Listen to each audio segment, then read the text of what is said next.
Garbage Day! Welcome to Laser Reviews. Today I'll be talking about the Silent Night Deadly Night franchise. I already made videos covering every single movie in the franchise, as well as one very in-depth video where I covered all the movies in the franchise. This one is just going to be a very brief video where I quickly talk about every single movie in the franchise and give you some ideas of which movies might be worth watching and which ones are not, and just give you an overall look at how the franchise developed. So the first Silent Night Deadly Night from 1984 is about a boy growing up in an orphanage after his mom and pa were killed by Santa Claus. Or rather, a burglar on a killing spree dressed as Santa Claus. This orphanage he's growing up in is run by Catholic nuns that are very, very strict and traumatize him severely. That means that once he turns 18, starts working, it's Christmas, and he's given the job in a toy store to work as Santa Claus. His trauma triggers him to go on a killing spree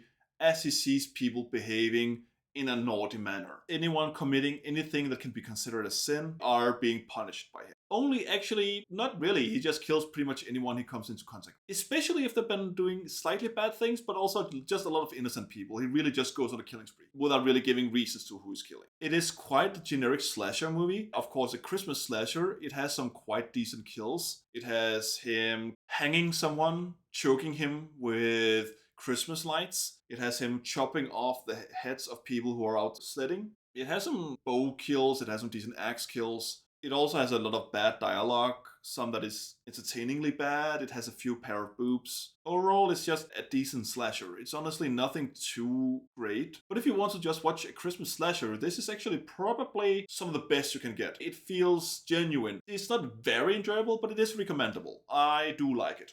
I think it is worth watching. Now, Silent Night Deadly Night 2 came out in 1987 and is the most notorious movie in the franchise. The main plot of this movie is that the younger brother, who was a baby at the time the parents were killed in the first movie, he grows up at the orphanage seeing his older brother, now dead, at around the age of 11, 12, and being further traumatized himself by the nuns who really mistreat these children. Because of the trauma related to Christmas, he was adopted by a Jewish family, because that solves that. They definitely did not get involved with Christmas. And the movie actually doesn't open there. It opens up with him being interviewed by a psychologist or psychiatrist while in a holding cell or prison cell. It's also revealed that 13 psychiatrists, psychologists have actually interviewed him before, trying to understand him, maybe trying to, if not cure him, then at least understand what leads people to commit these psychopathic acts. And what acts did he do? You really want to know? As a teenager, he discovers a couple where the man forces himself on the woman, and it causes him to kill the husband, trying to save the woman for doing these Naughty things. We then fast forward again to him being 18? Probably. He gets a girlfriend, and then he realizes the girlfriend has had other sexual partners than him, so he goes on a killing spree.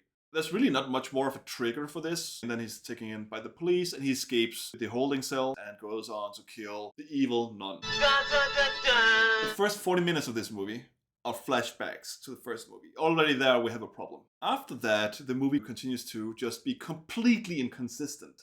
Sometimes he's triggered to kill because someone is saying something that reminds me of lessons that the nun taught him. If people do naughty things, then he's going to punish them. Other times he's just watching Santa doing something bad, and that reminds him of how the Santa killed his parents, so he kills people that are being annoying. And once he's on a killing spree, he just starts killing. So there's no rules in this movie. And this also makes no sense.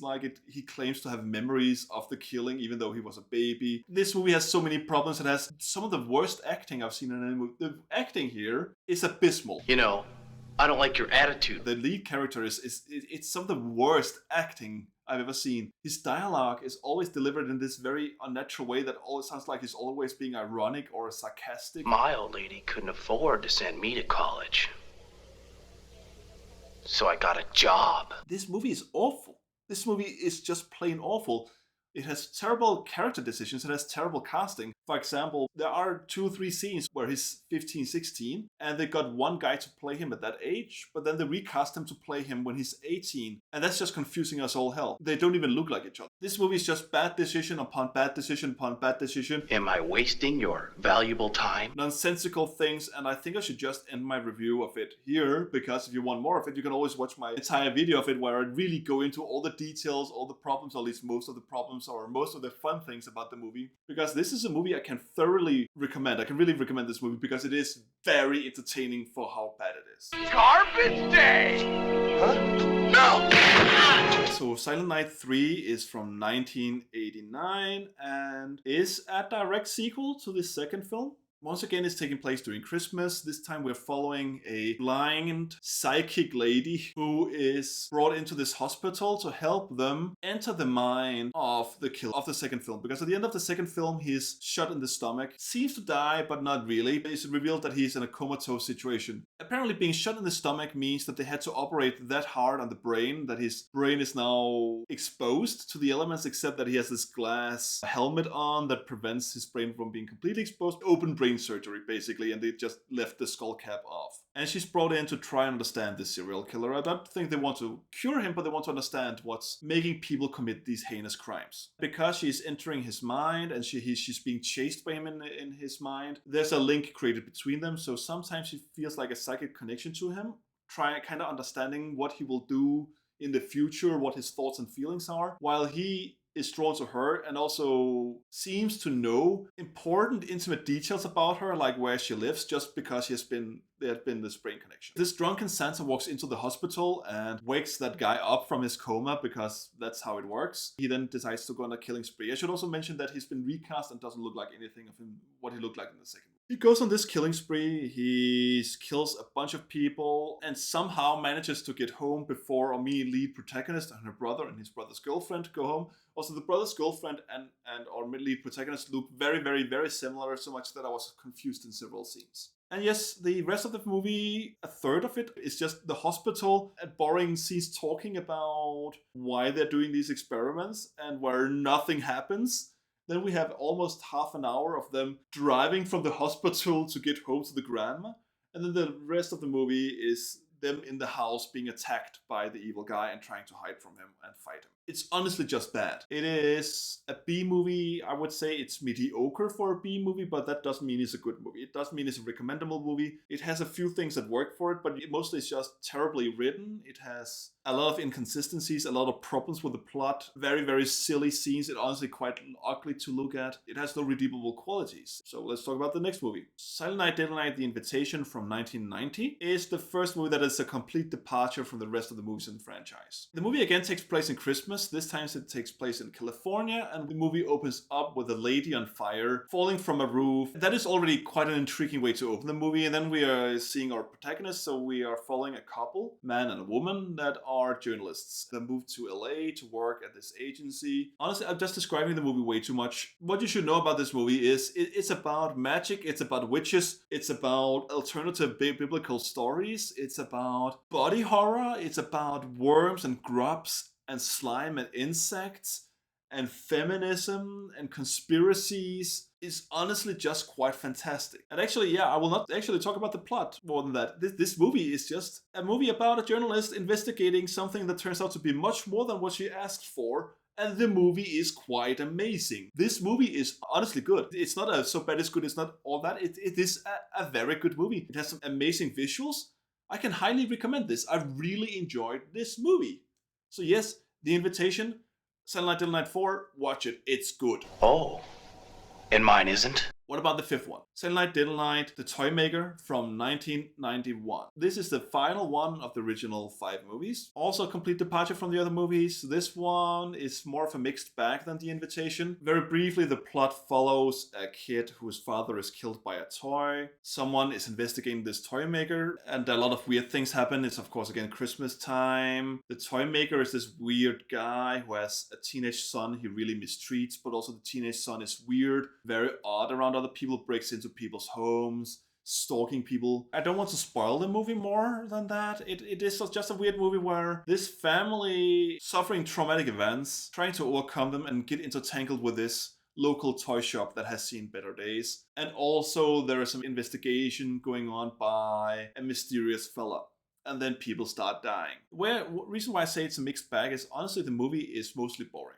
It is not just mostly boring, the plot is also mostly bad. But what it does have are a few really good scenes visually. Because this has killer toys in it. It has a large variety of killer toys, and a lot of them are really cool and very entertaining and just a whole lot of fun to watch. But we only have very few of these scenes that are good. 4 in total, I would say. Some of the scenes are very long, but it has 4 good scenes in total. You find the scenes where the toys attack people, those are really good. The ending of the movie is so wild, it's so bonkers. Visually, conceptually, the plot goes off the rails. It's just really cool. I really like the ending. The final scenes are good. I don't know if it's worth watching the entire movie just to see those scenes, but the ending of the movie is quite cool. If only the movie had been more interesting towards the ending, I would probably have loved this movie. So far, I only slightly enjoyed it. I found it mostly boring. Maybe give it a watch. If you like weird toy horror movies, this is definitely one for you. It is disturbing in many ways, but not in ways I want to spoil. I think that's all I want to say. Again, you can watch my full-length videos on all these movies I've been covering if you want to hear my thoughts about the individual movies. Really? Well, maybe we're just jerking off here then. I wish I could end it here on a relatively high note. Unfortunately, we got a remake in 2012, Silent Night. Silent Night is a terrible movie. It's a terrible remake. It's a terrible movie. I did make a full review of this. I really don't want to go into too many details about it, but it is not a complete remake of the first movie. It does kind of remake scenes from the first movie, but in ways that really don't make sense. It's honestly just a very lazy movie. It is taking place in Wisconsin during Christmas, but has scenes that are shot during summer. Most scenes are probably shot during the summer. It's green everywhere. It doesn't look like Wisconsin during the winter at all. It has awful dialogue. It has all over terrible performances. Its writing is all over the place. It's just incredibly lazy. It's one of those very incredibly lazy movies, incredibly lazy remakes that doesn't deserve your time. I will say it does have a few good kills, but it's just, on that, it's so generic. It's so full of cliches. It is very close to the worst of the worst you can find. It is very bad. It is very bad. Not the worst, but very bad. And that's all I will say. Watch my full review for more thoughts, because this movie killed my sanity. I really hate it. But yes, that was my very quick review of the Silent Deadly Night franchise. I hope you found it enjoyable. I did spoil some movies more than I maybe should have. The other movies I didn't spoil because I think they're more worth exploring. Yes, a generic slasher is a generic slasher. You don't really need anything spoiled because you know exactly what will happen. But the other movies that are not just generic movies, I didn't want to go into too many details. I want you to have the pleasure of discovering them on your own. That's it. Have a nice day. Have a nice Christmas if you're watching this around Christmas. Adieu.